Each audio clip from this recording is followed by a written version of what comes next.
Fernando, boa tarde. Boa tarde. Tudo bem? Graças a Deus, obrigado pelo convite. É um prazer falar com você. O Orlando é um cavalheiro na verdadeira acepção do termo e só cuida da mais importante empresa de serviços médicos da nossa região, com esse hospital fantástico. Que tamanho que está a Unimed, Orlando? A impressão que eu tenho é que no estado de São Paulo, se não é a maior, está entre as maiores Unimedes, né, Orlando? Com certeza nós estamos entre as 5 maiores Unimedes, tirando São Paulo, evidentemente. Do interior nós somos das 5 maiores. Que maravilha, hein? Bom, São Paulo não tem jeito de, né? Mas Quem que é maior do que Bauru? Campinas é maior que Bauru. São José dos Campos, acredito que seja maior que Bauru. Mas nós estamos ali entre os... Tudo pertinho. Estamos entre as 20 maiores Unimedes, maiores e melhores Unimedes do Brasil. Isso eu posso garantir. Agora, o diferencial dos outros grupos, que também trabalham direito, claro, com a Unimed, é o hospital seus, né, Orlando? Que espetáculo que ficou aquele hospital, não? Nosso hospital está completou no mês de outubro 15 anos. E há 12 anos o hospital foi mudando, ele foi crescendo e esse crescimento não pode parar. Nós estamos agora terminando uma hemodiálise de primeiro mundo, uma radioterapia, e o hospital terá agora uma base de ambulância para atender a região. Que então, beleza. Em janeiro tudo isso vai ser inaugurado. Eu me lembro que quando ficou pronto o hospital, houve quem vinculou na imprensa, é longe da cidade, acho que ninguém esperava que ia ser o sucesso fantástico que foi, né? Ninguém esperava, realmente. E alguns pacientes de outras cidades, eles comentam o seguinte, falam, doutor Orlando, não parece que eu estou no hospital, parece que eu estou assim num spa. Tem árvores, tem passarinhos, eu me sinto muito bem ali. Se tivesse feito na cidade, não seria igual de jeito nenhum. De jeito nenhum. Hoje nós estamos Quem que era o presidente da Unimed quando começou a construção? Quando começou era a doutora Eliane Teles Nunes. Ah, era Eliane. E quem inaugurou foi o doutor Oswaldo Azenha. O Azenha. Infelizmente já faleceu. Que pena, né? E o Azenha era parte de esporte em Bauru, era um dos grandes colaboradores que tinha, né? Isso, ele foi jogador de basquete, também ele era aficionado pelo esporte. Ele lembrava um pouco o Samuel Ferro. Mas o Samuel não jogou nada, só comentar só, viu? Certo. Mas Samuel, é apaixonado pelo esporte também. Isso sim. Como jogador ele faz tipo, Samuel. Quais são os novos serviços, então? Você começou a falar?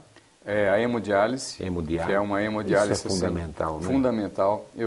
Infelizmente, eu tive meu sogro, que teve problema renal, e eu prometi para ele uma vez, falei, sogro, eu quero que nós vamos construir uma hemodiálise aqui em Bauru de primeiro mundo.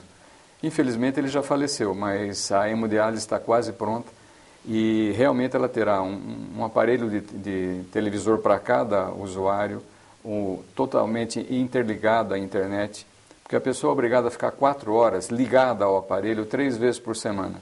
E isso é muito ruim, você ficar 4 horas, é como se você estivesse dentro de um avião e não poder se mexer. Então você tendo a internet, você tendo a televisão, isso distrai e faz você passar por essas horas de uma maneira mais agradável. Que coisa, né? O transplante de rim é uma cirurgia muito complexa, Orlando? Ela é uma cirurgia complexa e alguns pacientes eles não terão condição de fazer a cirurgia. Então ele deverá fazer hemodiálise até o final da vida. Porque não há possibilidade do transplante. E falta muito doadores também, né? Aí tem gente que tem condições de fazer e a pessoa o brasileiro tem hábito de achar que com ele nunca vai acontecer nada. Então, a pessoa não se preocupa em deixar uma carta doando os órgãos em caso de um acidente, de alguma coisa. Infelizmente é assim. Mas nós estamos também terminando a radioterapia e tem essa base de ambulância. Acabamos de inaugurar a ampliação da UTI. A nossa UTI hoje ela é uma UTI extremamente como vou falar, iluminada. Eu comentei uma vez com você que nós tivemos a preocupação de fazer janelas em toda a UTI para o paciente saber se é dia ou noite. E ela está funcionando assim a pleno vapor. Ai, que interessante. Geralmente a UTI é uma coisa iluminada só iluminação artificial, um pouco claustrofóbica, né? A nossa não. Você consegue enxergar fora, ver árvores, passarinhos, você tem um contato com o mundo exterior. E vocês lá é árvore para tudo quanto é lado. Não falta. Inclusive tem uma que com essa chuva ela adernou um pouquinho e hoje iria um Munch lá no hospital só para salvar a árvore. Nós temos uma grande preocupação com isso. Porque ali são árvores bem antigas mesmo. Antigas, são árvores que já têm no mínimo 20, 30 anos. Ah, até mais. Certo? Até mais. Mas que coisa boa saber isso aí. Mas esse sistema de ambulância seu já funcionava bem já também. Eu já precisei disso. Ele funciona bem. É uma empresa terceirizada. Nós fizemos um contrato e essa empresa, ela substituiu uma outra que nós tivemos algum problema. E realmente eles são extremamente éticos e se preocupam muito com o atendimento. O índice de satisfação hoje com o serviço de ambulância beira os 90%. Olha que maravilha, hein? Certo? E agora nós vamos ampliar com o atendimento na região. Ela atende Pederneiras e Agudos. Isso já é para o próximo ano. Vê se você tem essa estatística. E me falaram, e eu quando entrevistei o diretor do Hospital Estadual, ele confirmou isso. 60% dos leitos de UTI no Brasil são ocupados por acidentados do trânsito.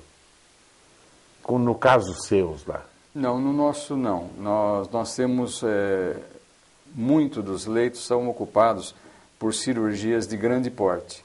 É que o acidentado geralmente vai para atendimento? Não, vai também para o nosso hospital, mas não seria assim 60%. Eu diria 20% a 30%. É. O restante são pacientes que fazem uma cirurgia cardíaca, ou fazem uma prótese de quadril, que fazem uma cirurgia de grande porte e depois necessitam da UTI por um determinado período de tempo. Quantas pessoas vocês atendem na região? Nós estamos atendendo no pronto atendimento cerca de 10 mil atendimentos mês. Sim, mas o número de usuários? De usuários. Nós temos em torno de 150 mil usuários. Está no limite ou tem estrutura para atender? Não, nós atualmente temos estrutura para atender mais pessoas. E nós estamos agora construindo um centro de diagnóstico dentro da cidade, no centro da cidade. Eu vi isso aí no jornal. Ali na rua Agenor Meira, esquina com a rua 15 de novembro. E a função do centro diagnóstico é a fazer o atendimento, trazer o atendimento do paciente para um lugar único. Então você tem condição de fazer uma tomografia, fazer um exame de sangue, fazer uma mamografia e os consultórios, alguns dos consultórios serão também nesse prédio. E terá principalmente a medicina preventiva.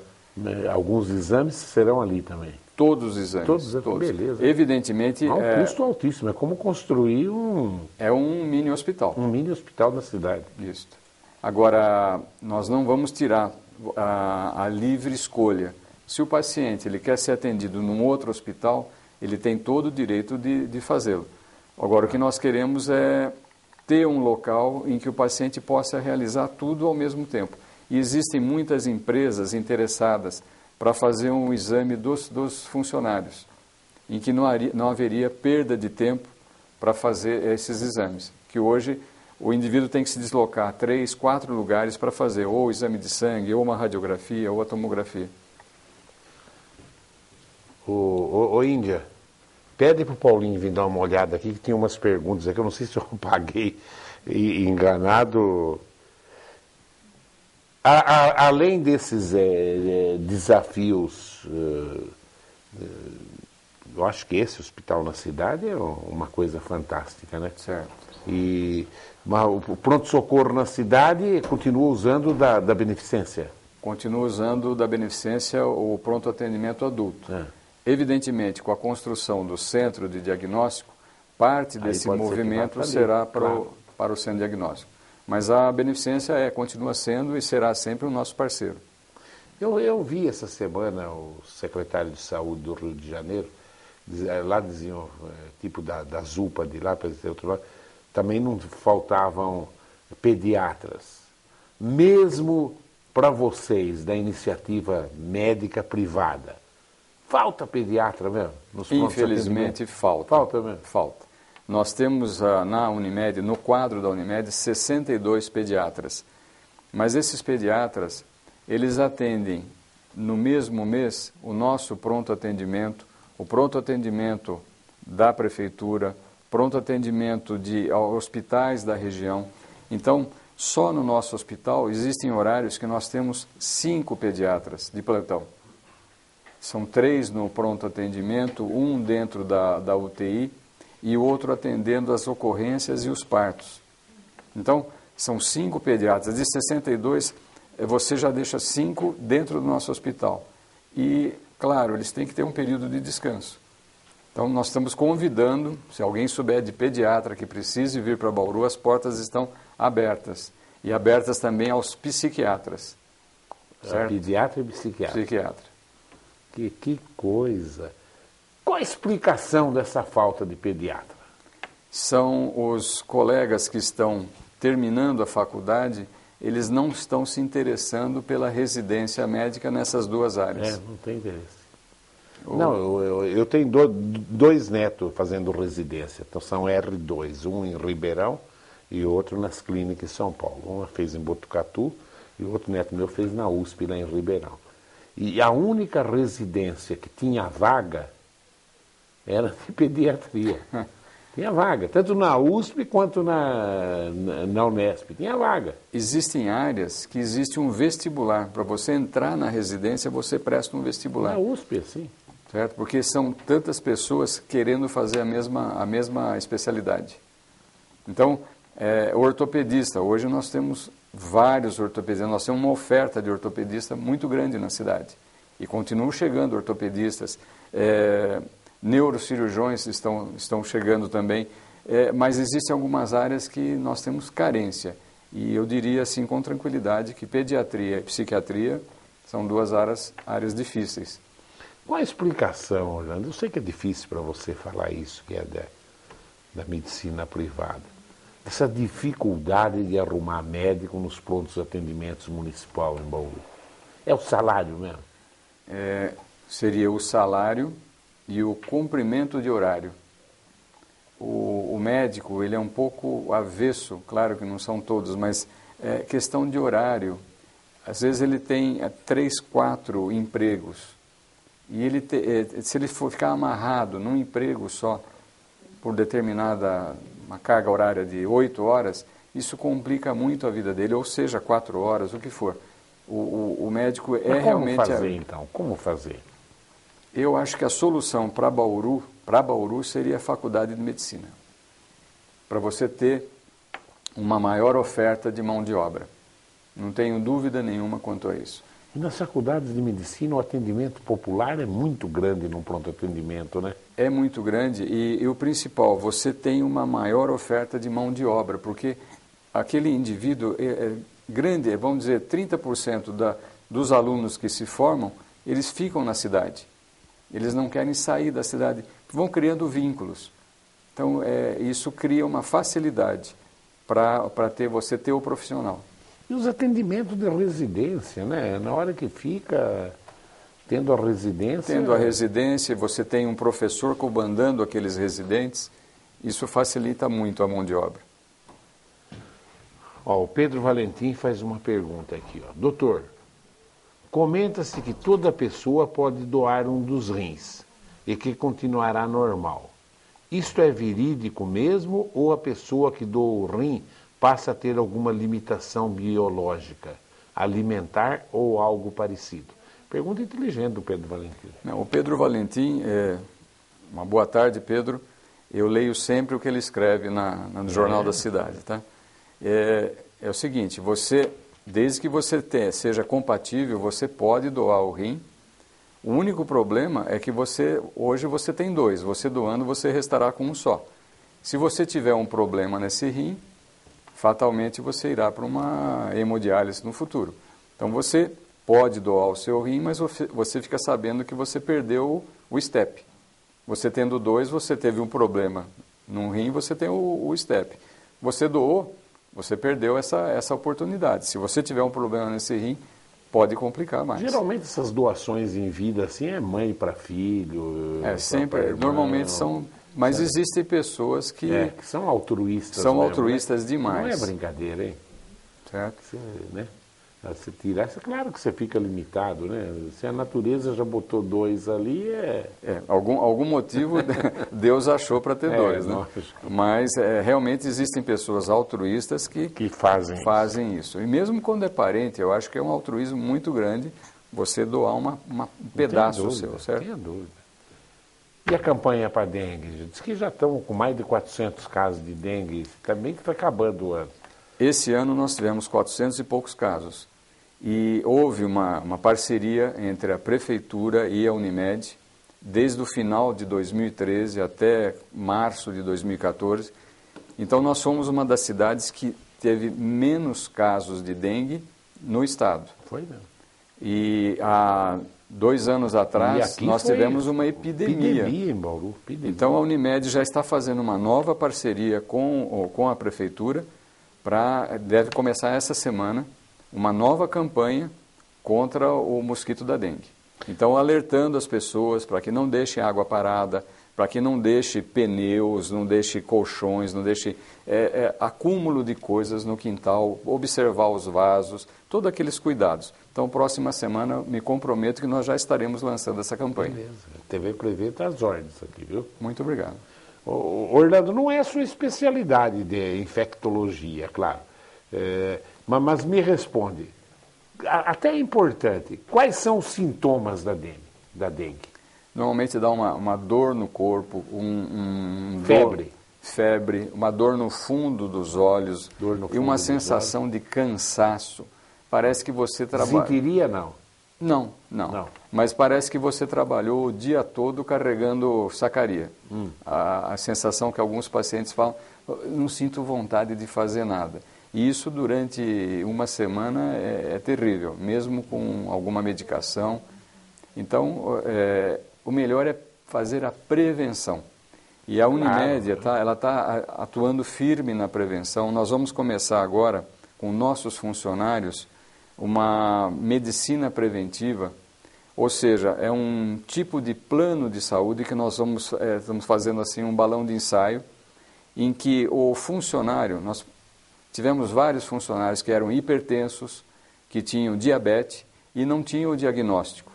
E agora, com essa medicina preventiva, eles passarão a fazer exames de rotina, mesmo que não tenham sintomatologia, para que você descubra a patologia, a doença, antes dela se manifestar, antes que ela traga problemas. Por exemplo, você com diabetes, se você não cuida, se você não sabe que tem a doença, o futuro seu fica muito comprometido. Então, nós estamos tentando agora com nossos funcionários, e hoje nós temos 1.300 funcionários, e depois nós vamos ampliar isso para as empresas e para todos os planos de saúde. Beleza. Claro que a pessoa ela faz a adesão por livre e espontânea vontade, não é uma coisa imposta, não é obrigatório. E a dengue é prevenção, né? Se todo mundo tomar os cuidados, vai desaparecer, né, Orlando? A tendência é desaparecer. Né? Tem países que já erradicou a dengue, né? E países tropicais até, né? Países tropicais. O problema é a falta de cuidado. Eu tenho visto, visto muita, às vezes, o mato alto, e a pessoa deixa para a prefeitura cuidar. Não, eu acho que é uma responsabilidade de todas as pessoas. Vai lá, faz uma capinação. Eu mesmo, eu tenho na minha casa, eu vou ali, capino à frente, limpo. Você tem que ter esse cuidado, não jogar lixo na rua. Principalmente esses copinhos plásticos. A hora que você sair daqui, vai prestando atenção na rua. Que você vê de copinho plástico jogado, pouquinho chove, pouquinho d'água fica ali. Já é o suficiente, é um criadouro, né? Exatamente. Casas que estão com piscinas, com a beira da piscina, e a pessoa está para alugar a casa, ela teria que ter o cuidado de mandar alguém por cloro. limpar, colocar cloro. Tem a dúvida. Ó, o Davi, o telespectador, pergunta: doutor, certa vez um amigo meu precisou levar seu filho no pronto-socorro central, pois não ia dar tempo dele chegar até o hospital da Unimed. Pela potência que a Unimed é, o senhor não acha que deveria ter um pronto atendimento no centro da cidade? Nós temos um parceiro, que é a Beneficência Portuguesa, que tem esse pronto atendimento adulto. Então é importante, Davi. A Unimed atende na Beneficência também. Certo? Né? Agora, com a construção desse centro diagnóstico, nós ainda não temos certeza se haverá ou não um pronto atendimento. Possivelmente o pronto atendimento continuará no hospital, mas a pessoa terá uma série de médicos à disposição nesse centro diagnóstico. E o que nós percebemos é o seguinte, ainda hoje eu estava discutindo isso, que nos Jogos da Copa do Mundo, o número de atendimentos, tanto no PA infantil quanto no PA adulto, caiu drasticamente. Significa o seguinte, que muitas pessoas vão para o pronto atendimento por uma facilidade só, mas a necessidade do pronto atendimento é limitada. O que as pessoas poderiam fazer seria marcar uma consulta com antecedência. Você tem seu filho, você tem o seu pediatra, você tem uma pessoa de idade, você tem o seu geriatra, você tem uma pessoa que esteja acostumada, que saiba o seu sintoma, que saiba o remédio que você não deve tomar, que saiba que você é alérgico a isso, alérgico àquilo. Então isso diminuiria muito a necessidade do pronto atendimento. O doutor Natanael, ele é advogado, ele pergunta: doutor, qual a visão do senhor sobre a medicina alternativa? Ela ajuda ou atrapalha a medicina tradicional? Eu diria que com certeza que ela ajuda. Eu tenho assim que tudo é válido, só que sendo feito por profissionais habilitados, profissionais que tenham conhecimento. Não tenho nada contra e acho que isso é uma boa ajuda para a medicina tradicional. A medicina alternativa são quais? Quais não? Você tem, por exemplo, homeopatia, acupuntura, certo? A acupuntura lá na Ásia ela é milenar, né? Milenar e ela funciona. Funciona. Tá? É que o nosso povo ele é um pouco imediatista. Ele tem uma dor, ele quer que resolva naquele segundo. E a medicina alternativa, às vezes, ela leva um pouco de tempo. Então, a homeopatia. Meu filho está com febre. Eu vou usar a homeopatia, leva algum tempo para que esse medicamento funcione. Mas ele funciona. Certo? E a homeopatia são pequenas doses, né? Dizem doses homeopáticas. São doses pequenas que você dá várias vezes ao dia e ao longo do tempo isso corrige problema. Eu li a teoria, muito bonita a teoria. Muito interessante. Os meus filhos praticamente foram criados com homeopatia. E eu cheguei a fazer um curso de acupuntura e eu acabei desistindo da acupuntura e fiquei com a cirurgia de coluna, porque é uma coisa mais imediata. O paciente chega com uma hérnia de disco, ele chega com muita dor. Doutor, eu quero que o senhor resolva isso aqui para mim. Então você usa a medicina tradicional e você consegue resolver. Mas está provado que se a pessoa desse um tempo, se ela tivesse como se fosse, a pessoa tem que ser criada nesses moldes. E nós não somos, nós somos latinos. E o latino gosta tudo para ontem. Então essa medicina ela tem um pouco de dificuldade de se implantar no nosso país. Deixa eu fazer uma pergunta, é curiosidade minha, hérnia de disco. Eu li uma vez que pode acontecer 3 coisas. Primeiro, uma cirurgia de alto risco. Você vai confirmar. Segundo, o cara pode ficar bom. E terceiro, pode fazer a cirurgia e não modificar nada. O que tem de verdade nisso? Não, vou dizer o seguinte, 90% a 95% fica bom. Fica bom? Fica bom. E a cirurgia hoje, com a modernização da anestesia, com os recursos que nós temos no hospital... O risco é pequeno. O risco é muito pequeno. claro que você não pode banalizar a cirurgia. Então eu dou sempre um tempo, eu sigo mais ou menos o padrão do Hospital das Clínicas de São Paulo, que eles pedem para que você espere entre 3 a 4 meses para indicar a cirurgia. Existem casos que você tem uma síndrome de caldequina, que a pessoa deixa de urinar, deixa de evacuar e tem uma paralisia nas pernas. Eu não posso esperar, eu tenho que operar no mesmo dia. Então, mas são casos excepcionais. A regra dá para você esperar. E há o risco de ficar com sequelas de andar também? Existe isso? Existe sim. Existe a possibilidade de restar um formigamento na perna ou uma perda de um movimento, do movimento no pé. Existem algumas. Então, quando eu vou fazer uma cirurgia, eu dou uma lista para o paciente. É mais ou menos quando você embarca num avião e fala, olha, existem portas nas laterais, existem portas na saída, tem uma máscara que desce aqui. Por que a aeromoça dá toda aquela informação? Porque o avião pode cair. Claro. A mesma coisa a cirurgia, você pode ter complicações. Não existe nenhum cirurgião ético que não diga para o paciente que a cirurgia tem algum risco. Você colocou ser favorável a uma faculdade de medicina em Bauru, achando até que seria bom para a cidade. Do modo geral, Bauru sempre tentou uma medicina pública. Hoje parece-me que ficou mais difícil. Fala-se numa medicina da atividade privada.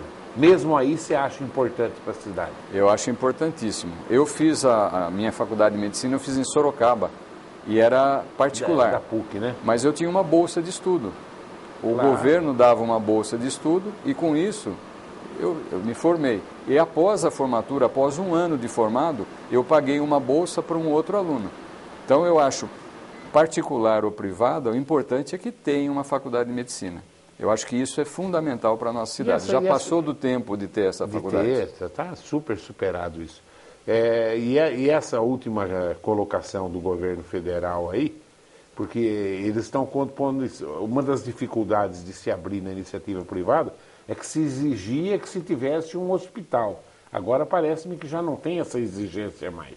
E, inclusive, como é que você vê isso? Existe uma onda, vamos dizer assim, de hospitais privados, como a Unimed, podendo fornecer residência médica a uma universidade, uma faculdade privada. Era onde eu ia chegar. Você acha que há essa possibilidade aqui em Bauru de se conseguir residência no próprio hospital da Unimed? Existe. Existe.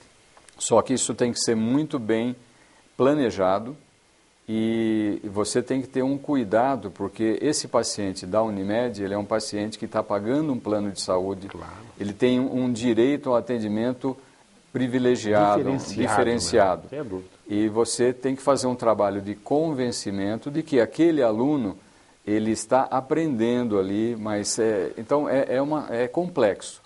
E hoje nós temos também um hospital estadual, que é um hospital de primeira linha. Nós temos toda a condição, nós temos a USP, que tem um hospital maravilhoso, que também pode ser usado como residência médica. E nós temos muitos profissionais na cidade que dão aula em Botucatu. É verdade. E que podem dar aula aqui, dão aula em Marília, podem dar aula aqui em Bauru. É verdade. Certo? É verdade. Eu também enxergo assim. E vejo com bons olhos, praticamente o doutor Orlando colocou. Olha, então há possibilidade sim, vamos sentar, analisar e, claro, fico feliz com isso. Mais alguma coisa, doutor Orlando? Eu quero que você tenha um ótimo fim de ano e volto a dizer muito obrigado pela oportunidade. Sempre é um prazer entrevistar você. E eu queria que você desse um grande abraço no Samuel Ferro. Obrigado. Mas o Samuel não jogou futebol nada, viu? Pra gente ficar aí, fazer a média dele. O Samuel é um especialista em futebol. Foi um jogador medíocre, segundo me disseram. Eu não vi, viu? Eu não vi. Ele era um centroavante recuado. Né? Muito bem, estou brincando, Samuel. Também ninguém nunca falou que você jogou, só o doutor Orlando que falou aqui. Até hoje, uma pessoa, pelo menos, acha que você jogou bola. É melhor você contar isso daí amanhã, no ar aqui, porque o telespectador da TV Verde está pensando que você é craque. Bom, tá aí. Eu acho que Bauru tem orgulho de ter um grupo de saúde como o da Unimed, que realmente presta um serviço muito importante. E esperamos que a saúde pública, onde realmente as pediatria é o calcanhar de Aquiles de qualquer atividade pública, o doutor Orlando colocou bem, Duda, ó, para ter lá também a gente soa, paga mais, faz o diabo para ter pediatra. E realmente é uma especialidade que as pessoas vão desaparecendo. Eu agradeço a sua audiência e continue aí ligado nos horários alternativos da TV Prevê. Tchau.